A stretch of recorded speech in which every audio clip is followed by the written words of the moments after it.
danger, Sylvia Nunn ran straight toward it.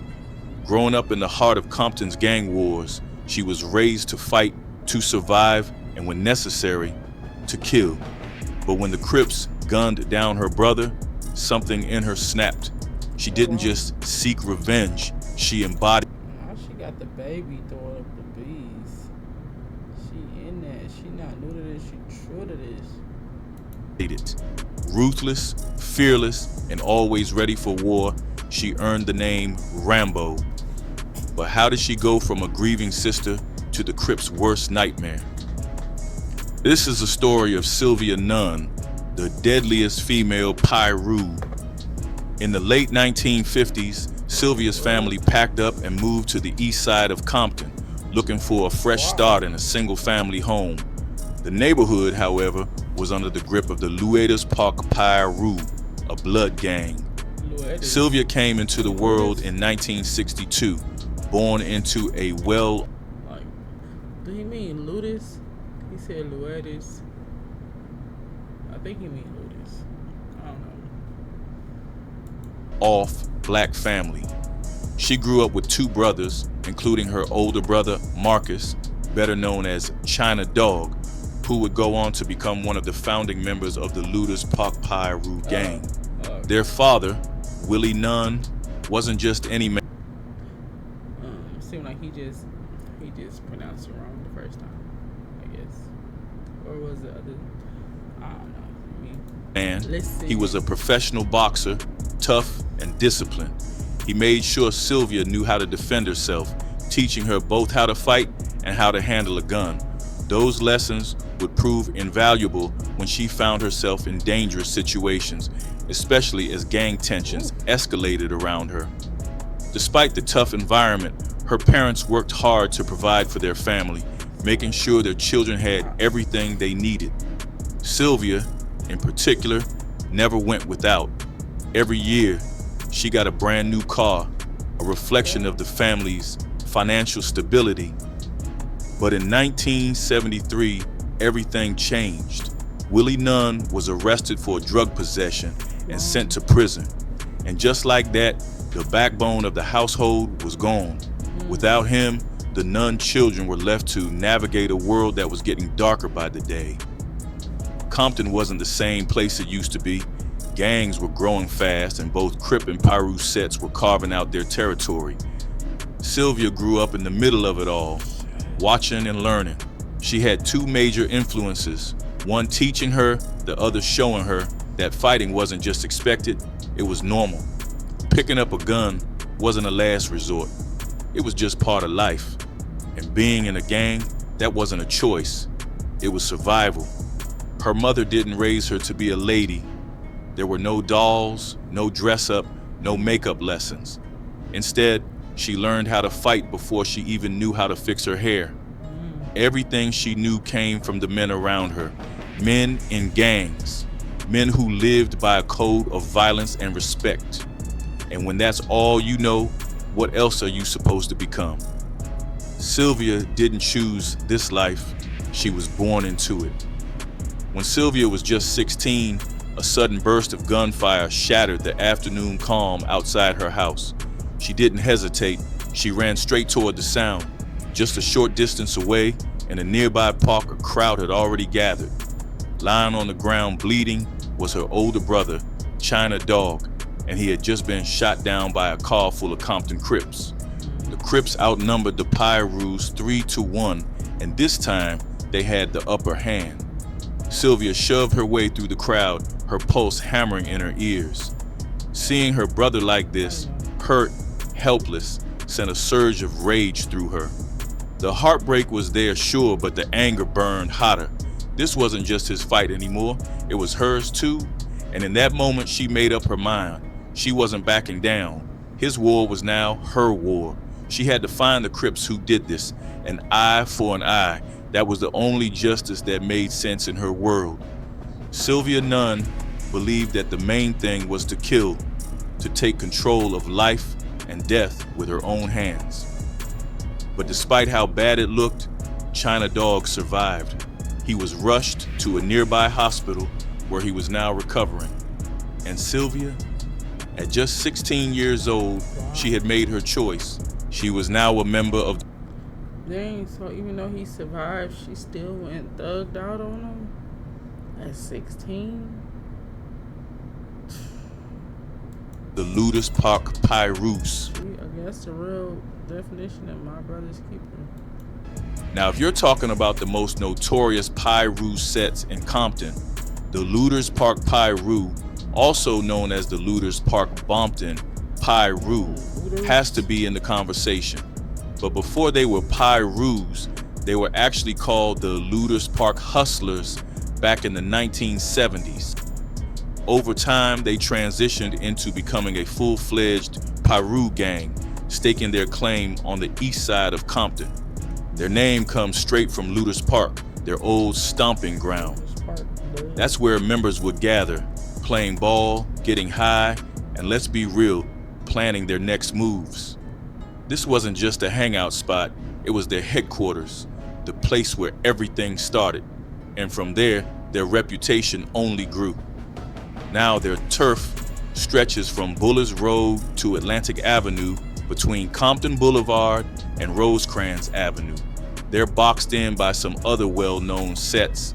Mob Piru to the north, Hollywood Piru to the south, Elm Street Piru to the west, and Lime Hood Piru to the east. And while they had their fair share of allies, they also had a long list of enemies, especially among the Crips and some Sureño gangs. If you know anything about the 90s West Coast rap scene, then you know about Suge Knight. The Death Row Records boss had strong ties to the mob Piru, and the Ludus Park Piru were right in that mix. In fact, they were hired as security for Death Row during the height of the gangster rap era. Back then, the lines between the streets and the music industry were blurred. Gang politics bled right into the rap game. And when Tupac Shakur was shot in Las Vegas on September 7th, 1996, everything exploded. The streets of Compton turned into a war zone. The mob Piru and Southside Compton Crips were already beefing, but after Tupac's murder, things got even worse. Ludus Park Piru sided with mob Piru in the conflict, and the violence only escalated. But here's the twist. Despite riding with mob Piru during the war, Ludus Park and mob Piru eventually became enemies themselves. A lot of it stemmed from internal conflicts, betrayals, and murders tied to the death row era. They tried calling a truce, but in the end, it just didn't stick.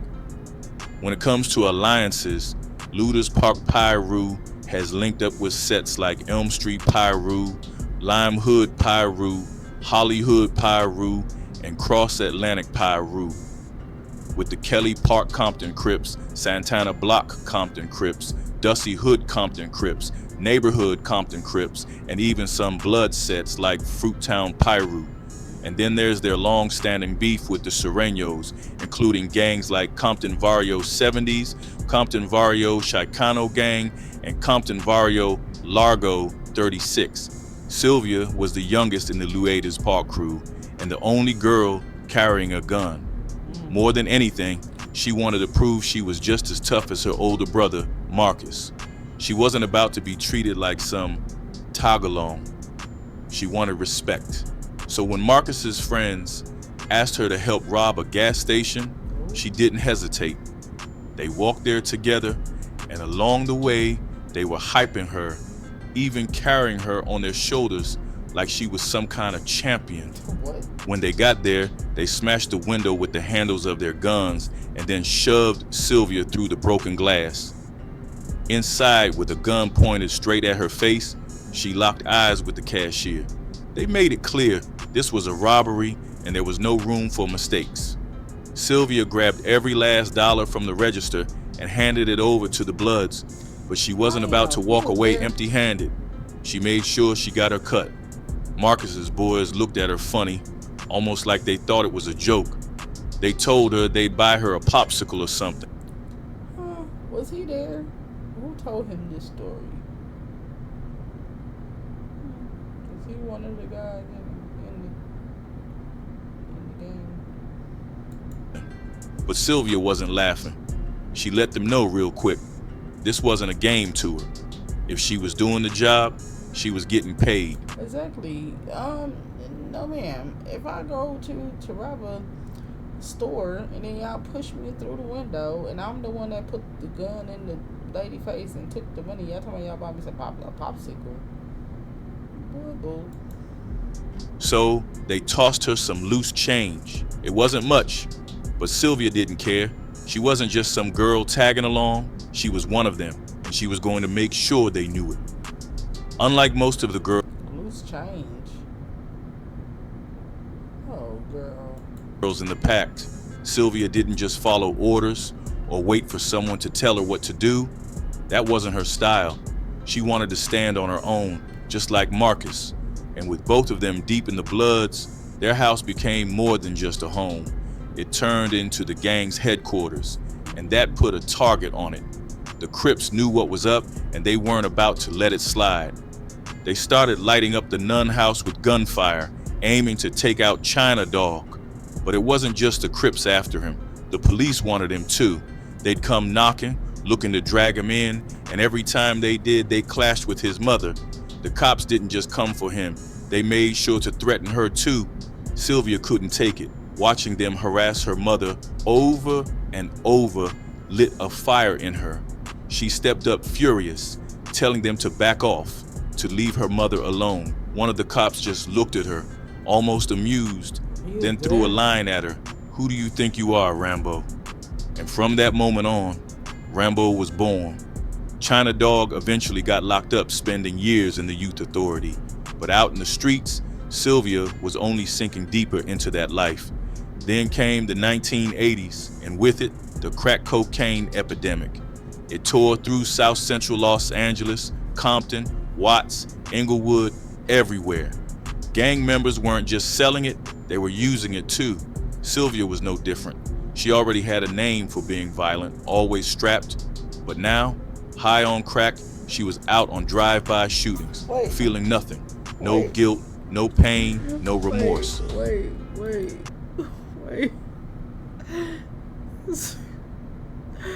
High on crack. What am I watching? What's going on? Come on, brother. Let's wrap this up. Because when did she become the nightmare? Like, come on. I don't see her doing nothing to be nobody worth naming. Then in April 1991, the cops rolled up with a warrant for Sylvia's arrest. They gave her two choices. Either she could go to jail or she could start talking about the looters Park Piru's drug operations. She decided to cooperate, but just a few months later, on July 23rd, in the middle of the afternoon, Sylvia got a call from her mom, the kind of call that shifts your whole world. Her older brother, Junior Nunn, had been shot in the back of the head while walking his girlfriend home. Just like that, he was gone. Sylvia just couldn't make sense of it. Junior wasn't about that life. He was one of the calmest, kindest people she knew. Wouldn't hurt a fly, literally. So why him? Why now? What she didn't see was that this wasn't random. She was right in the middle of it. Her family wasn't just involved in the game, they were royalty. And when you're at the top, everyone's watching. So, what does Sylvia do? She goes home, throws on some men's clothes, and grabs one of her dad's guns. Then, she steps right into Crip territory. She starts chatting, playing it cool, listening, and whenever somebody's name comes up, she makes a note, then heads straight to their house and puts a bullet in their head, one by one, all in the name of Junior. That first kill after her brother's murder, that was it. That was the moment she stopped being just a girl. That was the moment she became a gangster. But revenge wasn't just about her. It was about her mother too. Sylvia made sure those other mothers felt the same pain her own mother felt when she got that call. On the streets, word got around quickly. They started calling her by her nickname, Rambo. She wasn't out there trying to look cute. No makeup, no nails, no jewelry, just black from head to toe. Shoes, socks, shirt, pants, coat, and a beanie. Even her red flag, that deep wine-colored one, stayed tucked under the beanie. Her job? She was out there to kill. And when it was over, when the streets had been served, she'd slip back into her car, peel off the beanie and coat, let her hair fall, and just like that, she was someone else. Just a woman driving home. That was her disguise. But in 1993, everything changed. In 1993, Sylvia Nunn left behind everything she knew and took off to Las Vegas, Nevada.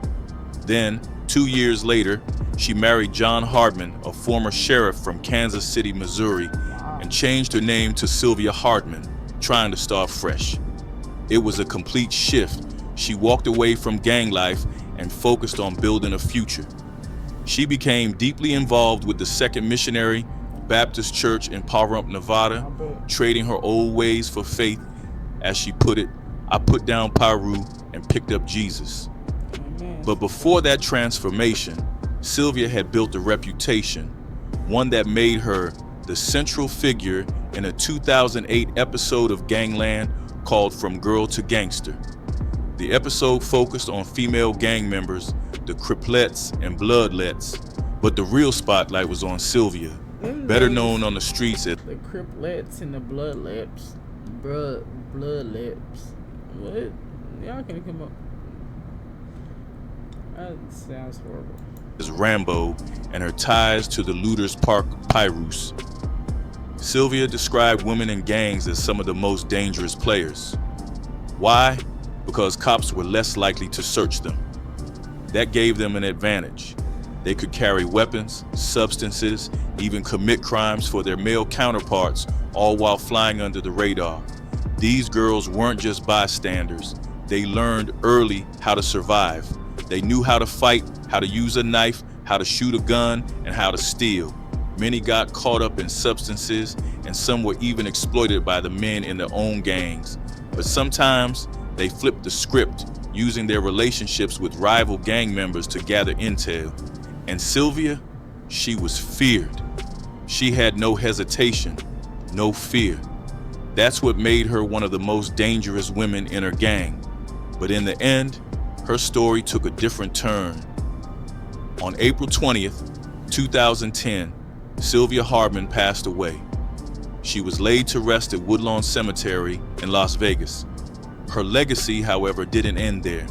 In Compton, her sister, Cynthia Nunn, started a non-profit in her honor, Sylvia Nunn Angels.